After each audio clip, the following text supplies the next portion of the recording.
So I'm gonna make a BLT for, I guess you could call it fucking dinner because I got up at like 3 o'clock in the afternoon from being up all fucking night. But let's do it. So my name is Jennifer, for all you who don't know. I grew up in Bay Ridge, Brooklyn, all my life. And I actually been all over the 5 boroughs.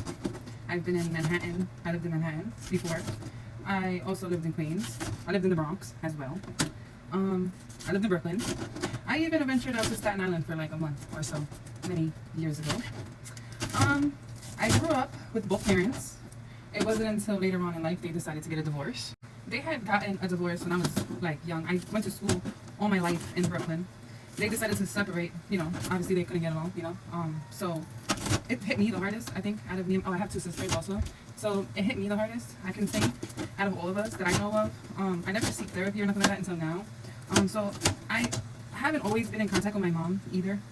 I just recently gotten closer to my mother, like I would say the past few years. I left the house, I left my mother's house when I was about 15, 16 years old. Not due to anything serious, I just wasn't getting along with my sisters anymore. My mom didn't agree with my decisions. I felt like I could do whatever I wanted to at such a young age, so that didn't sit well with her. And yeah, do I regret it? Of course I regret it. I don't have a relationship with my dad either.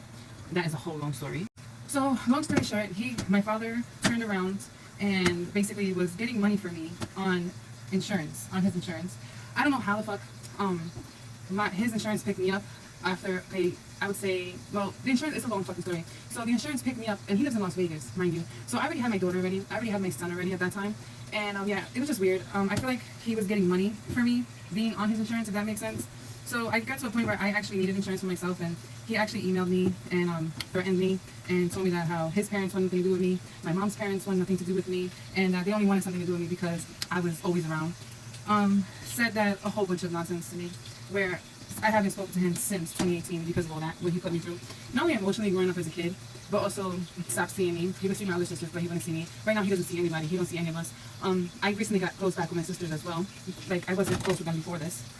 I definitely wasn't the most calmest kid, you could say, growing up. I had problems, you know. I had a lot that I didn't understand, you know. I feel like I had something more wrong with me that my mother wasn't there to, like, advocate for me in a sense. Like, growing up was hard, you know, and it was just so much things happening that now, you know, me having kids, I understand. So it's just like a lot of stuff. So, but by no means have I ever grew up with a silver spoon in my mouth. Have I ever had anything handed to me? Hell no. I always had to work for it. I always, you know, I had to do everything for me. You know, I had to do everything by myself. With guidance from friends, mainly. Like I said, my mom wasn't always around. I would have to find her in a bar. I would take all my cats inside the house. We used to live in the basement. All 4 of us, me and my 2 sisters, my mother, we lived in a small basement, literally 2x2 basement in Bay Ridge. And I would bring all my cats in. My mom would go out. I was like, what, 9, 10 years old. I would go all around Bay Ridge looking for her because I couldn't go to sleep unless I knew that she was home. So yeah, so many things. My grandma took care of me. God rest her soul. My grandpa too. They were always there for me. They always had my back. I always used to be over there. When they died, it fucking killed me because I'm like, who the hell do I go to now? What do I do, you know?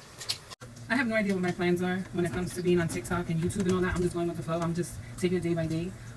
I block people still on TikTok, believe it or not. I blocked them because there are people from my past that don't speak to me anymore. And I feel like, why should you be allowed to look into my life?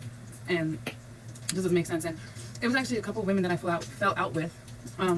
Also, my oldest daughter, her father, his girlfriend came on my page. Sorry, she came on my page, looking around. We spoke maybe once or twice. I don't understand why the fuck she wants to come and look around and see what I'm doing. Even though I shouldn't care, I do because I feel like, stay out of my life. Like, you don't speak to me on a regular basis. Just stay the fuck out of my life. But that's just how I see it. Maybe down the line it would change, but as of right now, it's not gonna change. Bacon is done. Sorry to those who don't eat this. These Kaiser rolls are like the best for bacon, egg, and cheese, but I'm doing a BLT today, not bacon, egg, and cheese. So yeah, the whole in the bread. Oh well. It's not gonna be online. I'm gonna have a bite.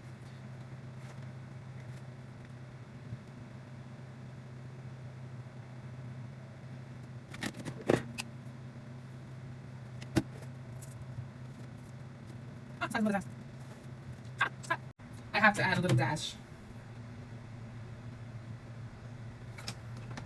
Okay. Cheers. Thank you for watching. Bye.